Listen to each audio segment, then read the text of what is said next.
Hi, I'm Marcy Ellen Duplantis, And I'm Mark. This is my pug.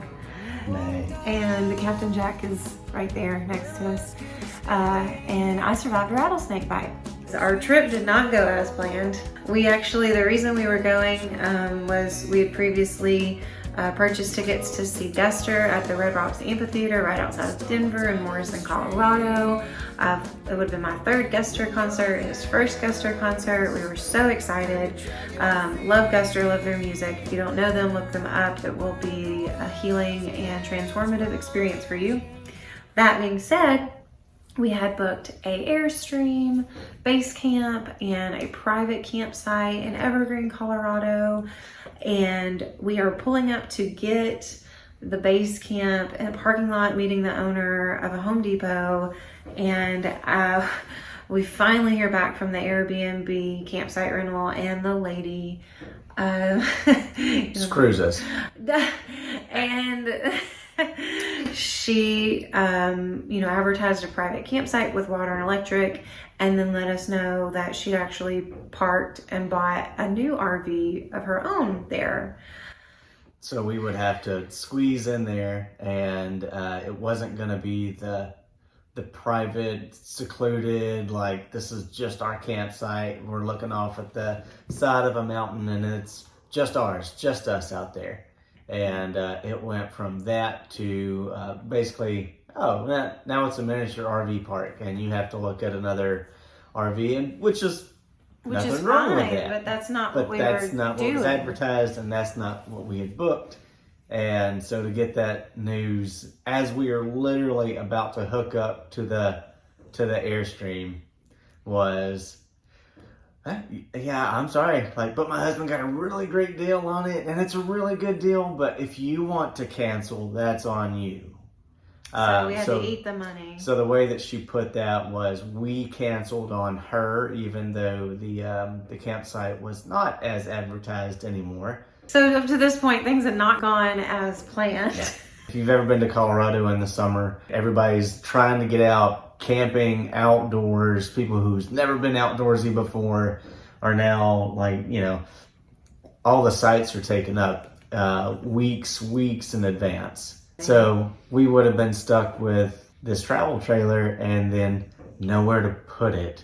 We were very heartbroken because everything that we had planned out was just crumbling right in front of us.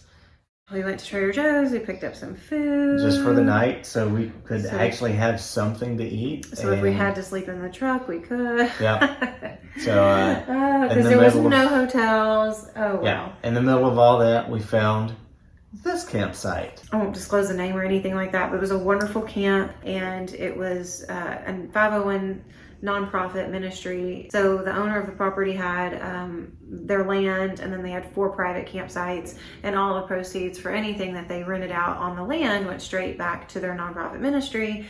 And it was super clean and had excellent reviews. And everybody that stayed there loved it. They had lots of images of families and children and pets, and we thought, okay, great, this will be a good one-night stop until we can figure out what we need to do the next day, because the concert was the next day. So this is July 24th, okay? Concert July 25th. That night was when we were supposed to be going to it. It's gonna be epic. Yeah, so we stayed the night in our Jeep Gladiator tent. It's pretty cool. That morning, Mark was making breakfast, and I took the dogs for a walk. So we go up the hill and come down the hill, and dogs are off the leash, and Jack's in front of me. And I look back, and in my memory, I feel like I saw Captain Jack look at something and walk around it. And but that's not unusual for him because he's a little hunter, and he just does things like that all the time. So I'm walking, and it's a gravel path, and it's kind of noisy as you walk anyway. And so the first question everybody asks is, well, did you hear the rattle? And the answer is no, I didn't hear or see anything. And I noticed that Ellie Mae is kind of trailing behind me. And so I turn around to look for her, and apparently I had stepped over the snake. And when I stepped back to look at her, I stepped on it. And the way that I knew I got bit was I heard the hiss. I felt something like strike me, and it felt kind of like if you've ever stepped on like a twig, and like it hit you in the back of the leg, you know, like a sharp whatever. And so I felt that, but that was all I felt. And then I looked down and I saw something curling up into a ball, and I heard a and then I saw the blood on my leg. And so the bite did not hurt. So everybody asked, well, did it hurt when you got bit? No, it did not hurt when I got bit. I instantly knew that I was by myself. I was in the woods. Mark was not with me. I was alone with the dogs. And I went into fight or flight mode. So I saw Ellie Mae, and I ran and I grabbed Mae. And I remember like running back to camp, like jumping over the snake, like literally like remember like hurtling over it, and started calling for Mark. And at this point I don't feel sick or anything like that. I just know that I've been bit and that I don't want to be stuck in the woods by myself. I come back to camp, I tell Mark, and I at this point think maybe it's just a dry bite, maybe it's just something that's... Maybe it wasn't poisonous. Yeah, maybe it wasn't poisonous, maybe I got bit by... But, you know, I don't know anything really about snake bites, and that's not something that you're really taught, like, growing up, like, what to do when, or how to, like, respond to this. And so I did the best I could and ran back to camp, and told Mark, and then you saw it, and you want to pick up? Yeah, she, hey, Puddy. She got back to camp, and, like I said, I think I've been bit by a snake. And so I show me your leg, and I look, and sure enough, there's 2 holes. And I said, okay, well, it's poisonous, you know. Non-venomous snakes leave like a bite mark, but venomous snakes are always going to have the 2 punctures. So I knew it was venomous, but I didn't know what it was, how bad it was going to be. And the truck, we have the truck bed tent, so our campsite is the vehicle. So everything's like on the vehicle, like as far as the coolers, we packed everything away for bears, coons. We were like, you know, let's keep a clean campsite so that way nothing comes in and messes with us. Mountain lions. So we had all of our storage boxes on top of the roof rack. We had the truck with the bed, with the tent and everything all strapped in. So I mean, the truck was our base camp, and so I knew that we needed to get her down the hill fast. So I was throwing boxes off of the top of the roof, ripping the bed, ripping the tent out of the truck bed.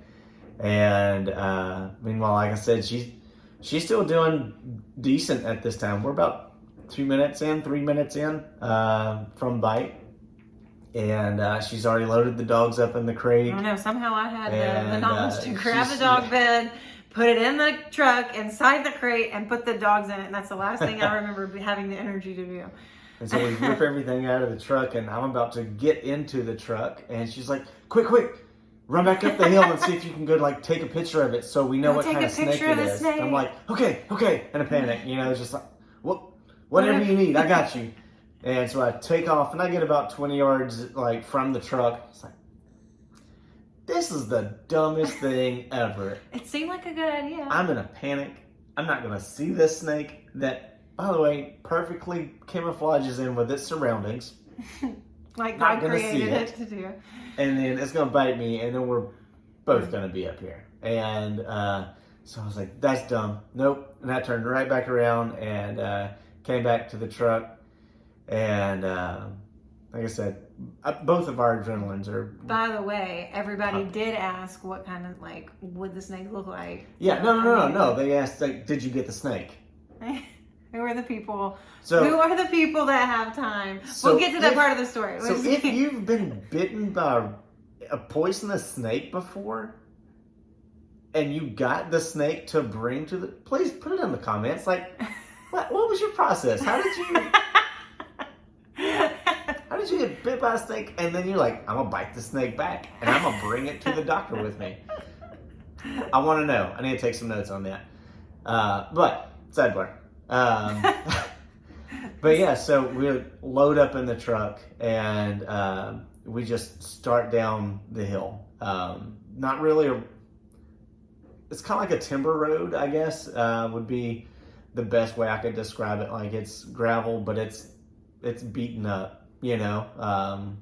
So it's not smooth by any means. It's windy. I mean, you're cutting in and out of the mountain. And we have no cell reception. Yeah, and we have no cell service. Because we're on a mountain. We are like middle of nowhere. Yeah.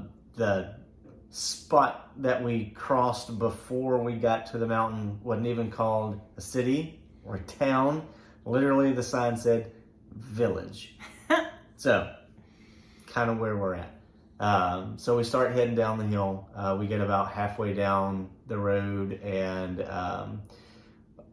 Marcy looks over and she's like, my hands were tingling. Yeah, my fingertips. She was like, my fingertips are kind of turning numb. And my lips started to feel tingly. And your tongue was starting, you said your tongue was feeling weird. My throat and my tongue felt funny. And I was like, okay, well, the venom's kicking in. She's like, what do I do? I was like, I know it's going to sound stupid, but you got to calm down. Like, you got to focus on your breath and just like, I know the adrenaline's pumping, but we really have to focus on just slowing your heart rate down. And then, like I said, the symptoms kind of start kicking in. We get to about 8 minutes at this point, post-bite. We're about 8 minutes. We get to an actual road, and that's when we start calling. And at this point, we're calling 911. Calling 911. And at this point, we're still at the bottom of the mountain, so we're not getting a lot of service. We're driving fast as we safely can, because like I said, if you've ever been to the Colorado mountains, like it's all switchbacks and, so I don't know those roads. So, and it's a Jeep, not a Indy car. So, close to speed limit as possible. And there was nowhere we couldn't really put in a GPS and say like, go here. Yeah. Because we're on the phone with the 911 dispatcher who is asking us to identify mile markers and just to find somewhere so we can have an ambulance come to us. There's no mile markers. The phone call from 911 drops 3 times, which doesn't help our nerves at all. They called back though. They did call back. And so if you're the 911 dispatcher, thank you. Like literally, it's a lifesaver. But we finally passed a fire station, and I was like, okay, I know what that is. That's great. So we can tell them, so we told them what road we were on, what landmarks we were passing, and they told us to pull off to the next road that we found, which was Rainbow Road or something like that. Rainbow something. No pot of gold. But, but there was some good promises. There were some good things that happened there. So we pull over, and about that time, volunteer fire pulls up. They're not really sure what's going on or how to treat it too much. And I'm vomiting. And at this point, like I said, we pull over, and Marcy's like, I'm sick. My stomach feels bad. Like I'm cramping. I'm not in good shape. And she's starting to break out in sweats. And when she stepped out of the truck, she stepped out on the leg that she was bitten on, and she had already lost the feeling in her leg. So when she stepped out, she just fell out of the truck and hit the ground and started to vomit. And I didn't throw up in your truck. Yeah. At that point, I just remember my stomach hurting a lot, and I remember being concerned about being sunburned and crawling to the other side of the truck so that I would have some shade. And I remember getting the questions about, well, where is the snake? Like, I don't know where the snake is. It's like, okay. So from the volunteer fireman who showed up, thank you so much. Finally, someone gave me a little bit of oxygen. I had to lay on my back. I remember that I couldn't stop vomiting, and my stomach hurt so bad. Of course, my leg was starting to hurt. Your vision started going out. Yeah, at about that point, and I remember being extremely frustrated because they were asking Mark questions, and he was overwhelmed and couldn't answer them. So then I was trying to answer them, and I couldn't speak. it was the strangest thing. It was like being trapped inside your own body and being able to hear everything going on around you, but not being able to communicate or articulate or just even participate when you know you have the answers to certain questions, like, well, is she allergic to anything? Does she have any medical conditions? And like, yes, I can explain that, but I couldn't explain that. And that was so strange. And that's when I kind of noticed that you were starting to go into paralysis, like just kind of laying there, not being able to respond or anything. I vaguely remember them putting me in the ambulance at that point. At this point, we're 15 minutes in with volunteer fire department. They were there for a few minutes, and then shortly after, EMS actually showed up and got her loaded up in the ambulance. Thank you to the sweet volunteer firemen who comforted me and who gave me oxygen. I'm sure that's the only reason I made it to the hospital. That was a big one. Like I said, so not only was she having symptoms to the venom, but she was having an allergic reaction to it also, which we didn't know at the time, but it was slowly sending her into anaphylaxis, and it was affecting her breathing, and her throat was starting to close up. So all that on top of not being from Colorado, so your elevation was kind of hard on us to breathe anyway. And then you mix in snake bite. Right, and then I remember being in the ambulance. I remember them taking me. I remember them saying they were going to take me to Castle Rock. I remember not being able to breathe, and I remember the EMTs calling it in as non-emergent because they didn't, I guess, think that it was poisonous. They thought asked if it was a bull snake, and bull snakes are not venomous. So the first responders thought I was just an over-emotionally reactive female that was freaked out by getting bit by something and being confused or something. But no, I was dying.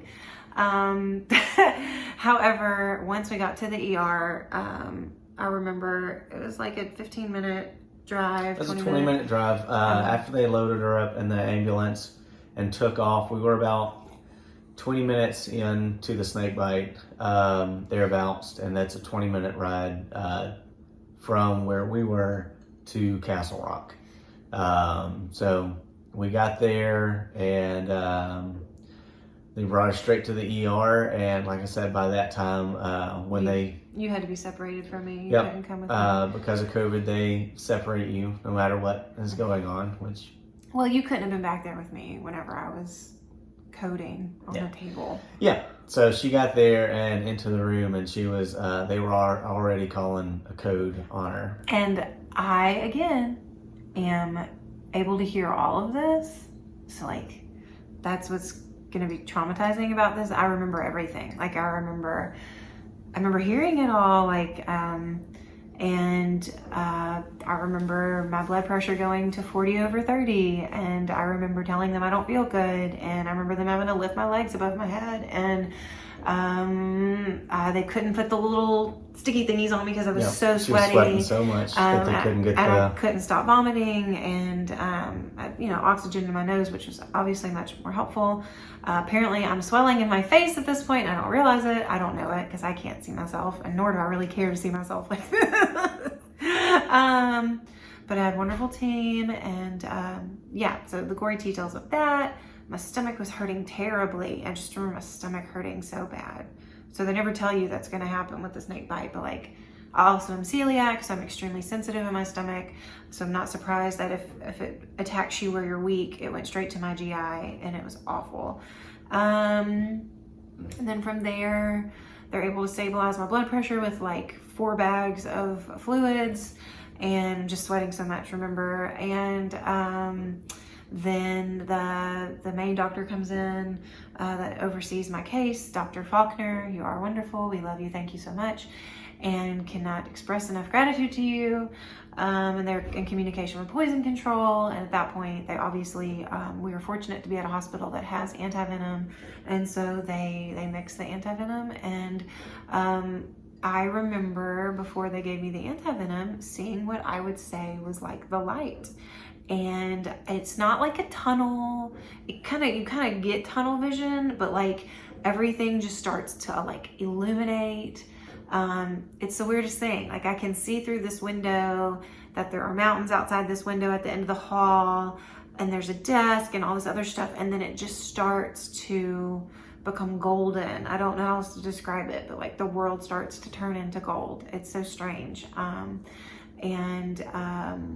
And yeah, so there's that. Then you were about 60 minutes in before she got antivenom, from bite to antivenom. I'd say she was, well, no, it may have been 45. A little bit. It may have been long. No, it was longer than that because. Oh yeah. Because you didn't get antivenom until they let me in. So you got the antivenom. Like I said, it was an hour and a half after you've been bitten. Because you didn't get the antivenom until they let me back there. And then the pharmacy team came in and said that they were about to mix it up. So I know I was in the waiting room for about 20 minutes or so. As soon as the antivenom got into me, about 10 minutes into it, I started feeling better. And yeah, then they took me into ICU, and I stayed there for 5 days. 5 days. And that was that. And yeah. I remember I had to have a lot of medications in the ER, obviously. And I ended up having to have 2 full rounds of antivenom. So like 1 full dose is like 10 vials, and the swelling was so prominent in my leg that it had started to surpass my knee and kind of come up to like my pelvic floor. Monday evening, it crossed your knee. And the bruising was already going just like black in her calf and around her foot and stuff. And then the swelling, they kept referring to her leg as the Florida Panhandle. Because they had to keep every driving. hour they would, come in and trace and see if if the swelling had progressed or, where it was spread, and they would time stamp it and just kind of keep track of it like that. So her leg was starting to look like a topographical map. Yeah, it was. But they gave me another dose of antivenom Monday night. Yep. And then that really put me over the hump. Again, so now I know when you're bit, they communicate with the poison control doctors in that region or in that state. And so that was how they knew what to give me. Anytime they took any kind of vials or vitals, like my blood pressure or my labs, everything went directly straight to the poison control, and there were doctors monitoring my case round the clock as well as at the hospital. And yeah, then from there I started to slowly recover. It was a lot of pain, a lot of discomfort, different kind of pain, like not like just a different kind of pain. Like it was just I've never experienced anything quite like it. And it's been a frustrating recovery because I'll be thinking that, for me too, I'll be thinking that I'm doing okay, and then just one little thing can set it off and make it swell back up, or the redness and the fever will come back in the leg. And yeah, we are just about 3.5 weeks afterwards. So thank you to Celebration Community Church for all of your prayers and support, and to all of my family and my friends that have supported me in my studio, and Trader Joe's, and for everything you guys have done. And Guster, we miss you guys, but we'll see you soon. And Ellie Mae is about to freak out, so can you put Captain Jack on camera?